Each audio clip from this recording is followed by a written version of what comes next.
me what has been an epic disaster or hasn't gone as well. An epic disaster. Well, we'll see how these videos go. I'm not sure I'd say that there were epic disasters, but I can tell you of all kinds of mistakes. For example, when I started the church, or the worshiping community that was called the Community Worship Hour, it was a mistake that in the name, because Community Worship Hour described what we did very well. It was for an hour. It was community oriented, and all we did was worship.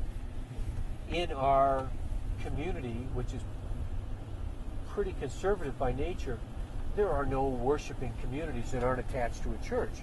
So people didn't get the idea of what we even were or how we could exist.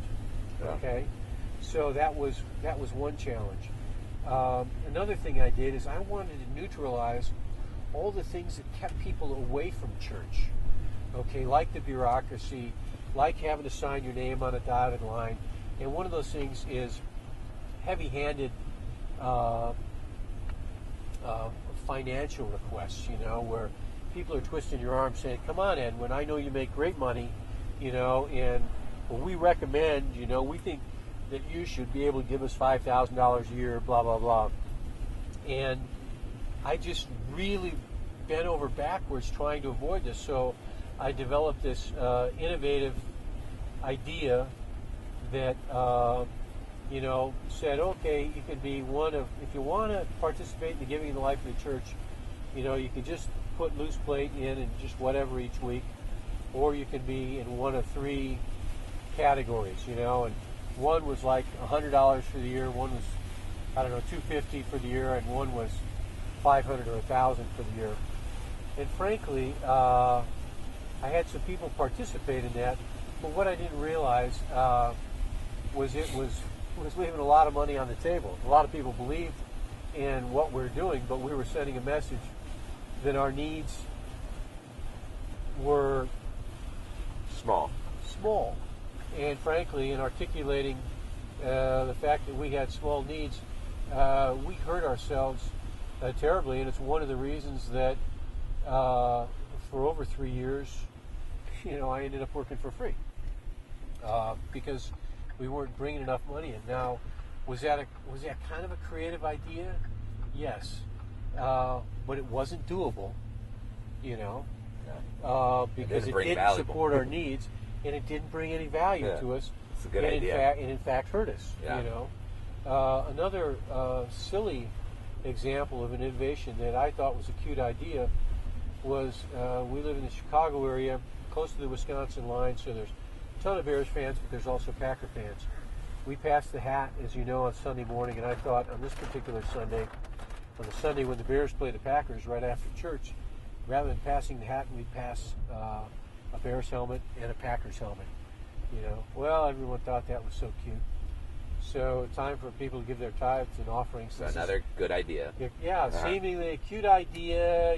People will say, oh, they're a fun church, this is cute. Very early in our history, so we hadn't really developed any significant giving to the organization. It was more like, oh, here's $10 for this Sunday, sort of thing. So we passed the helmets rather, and passed the Bears helmet on one side, passed the Packers helmet on the other side, and what do you think happened? Some people only gave to their team, probably. Exactly. If I know anything about the rivalry there. Exactly. I'm a Packers fan. You think I'm, putting any of my cheesehead dollars in that, in the Bears helmet? There's no way. And so what was a cute idea that could have gone well, instead was a disaster, and we collected even less money than we normally collected, and when I shared that story at one of the workshops when we were talking about innovation and innovation problems and disasters, someone said, well, what you should have done, and mind you, this was someone who would already characterize them not as creative at all, not thinking of themselves as an innovator. And she said, what you should have done is you should have passed the Bears helmet on both sides. in the Packers helmet on both sides and sort of made it into a contest and said, But not you know, like now's the explicitly. chance to support your team and support the church. And so maybe the person who puts in a 10 would put in a 20 because they wanted to see the Bears win, and they also wanted to support the church. And it was a great example of why innovation in the church and in most cases should be about teams. People who are in the business world know that innovation is almost always about teams, and those teams are made up of creative people, and that's kind of how I'm wired. I'm wired as a creative person. But creative people lots of times aren't good with follow-through. Or creative people get so excited about their idea, they don't take the time to think about the details, what might be the problems, or how to make it better. And this one woman who was a detail-oriented person, she was the church secretary at this particular congregation, had a great idea. If I would have taken the time as an innovator, to talk it through, then it would have been a much, much better idea. So innovation isn't just about creativity. Innovation is really about an idea that is doable, that brings value. And for me, I think these are times when innovation is called for in the church. And I would challenge anyone who is watching this, and you as well, as you move into your ministry in Delaware, try and find a church that is alive and has a dynamic ministry right now and in the recent past that isn't innovative in their ministry and how they address the needs of their community and the kind of culture they have. Find one that's alive that isn't innovative, and it'll be the first one I've ever seen. Tom, two things as we sort of wrap up. For those, you were addressing our viewers, so for those interested in starting new worshiping community or are in the process of it and could get any kind of resource they can get at the time, going back to the donors thing, I thought that would have been that would be very important for people to hear. You went from presenting something that seemed like you had small needs, right? And so that hurt you guys. What was the shift that you made to present people with an opportunity for giving? Well, because you don't have membership, right. And you don't have the expectation of you should be doing X, Y, or Z. You leave it up to people to donate, basically, on whether they find value from the community church. They find value in the community church. Yeah, it had to do with the mistake I made in my initial vision. I was, I've been interested in the church the vast majority of my life. I had benefit of a good education and a fabulous Doctor of Ministry program at McCormick Seminary, which allowed me to focus on marketing, and my thesis was on image and identity development for not-for-profit organizations, and I'd also been involved in business. And so I thought that I had this fantastic vision, and whether it came from me or came from God, who knows? All I knew that I was so excited about it. Well, my problem is like someone who has their nose in a book and never looks around at the real world. I was so focused on trying to implement my vision that I didn't do a good job of looking around me and getting ongoing feedback from people who were worshiping with us. And it was only after struggling and getting to the point where we were just about ready to die that we sat down and we had 3 meetings, and we were so proud. We never have meetings, blah, blah, blah, Look at us. Well, there's a point in time where that was just over the top and stupid.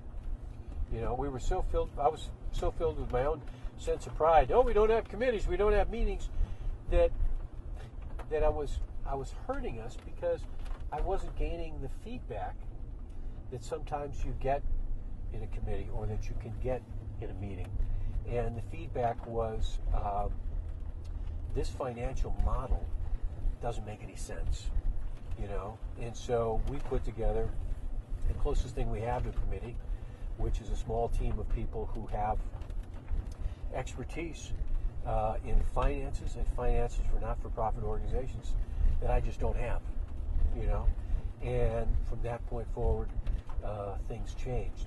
And I received other feedback from people and started paying attention to what they were doing. So, for example, when I started the church, I thought of this notion, it was like a restaurant where people would come and they would be fed and then they'd go home. And they didn't have to go through all this extra religious stuff that's always going on in the church.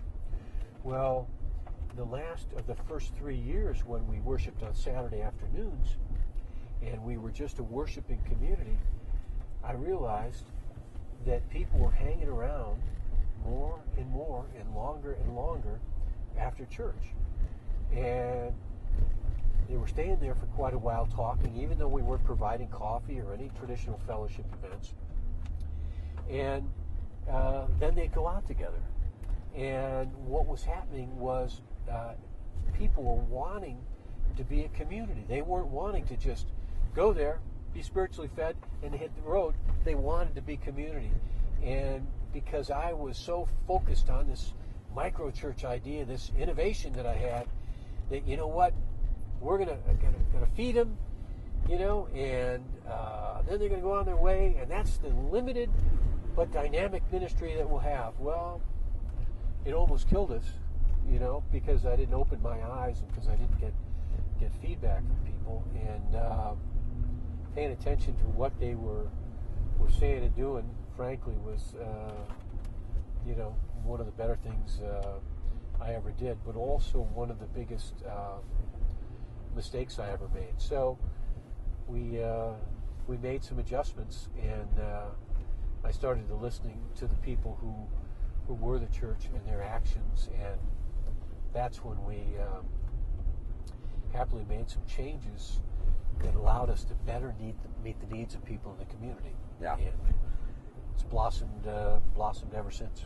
Tom, 2 more questions. So what was the adjustment that you made from asking people to put something in the hat that presented the church as having small needs to making the big ask for, you know, a church that actually did have big needs? Well, we still wanted to hang on to, you know, it's a perfect example. We still wanted to hang on to our values about not being in people's faces or not making recommendations to people on, here's what we think you should give, you know. Instead, what we did was we said once a year, we're going to have what's called the annual fund, and we're going to provide people with information on what our needs are, and then we're going to trust if we're meeting those needs and we're doing the work that God wants us to be doing, that our needs will be met. And frankly, they were. And so in that first year, we went from never bringing in more than $23,000 in a year. We said, okay, we're going to have a budget, and it's going to be $40,000 a year. And so we can finally get Tom on the payroll a little bit. And so that's what we did, and we went from $23,000 to actually making that budget of $40,000. The next year, we said, well, you know what? Tom's still way under any sort of minimum.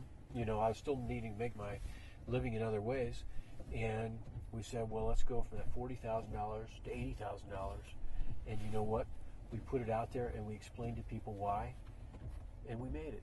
The next year, the third year, we doubled it one more time to $155,000, and God bless the generous people, we made it. So I think that we just weren't being honest. I was so desperate to make sure that we weren't twisting anyone's arms that we just weren't honest in saying here's what our needs were. And, you know, I think it's just like growth. Growth is a result. And I think if you do things for the right reasons in the right way, you know, I think most of the time, you know, things work out, and happily the budget has continued to grow to a place where we're able to do the ministry that God calls us to do, and I think the people need us to do.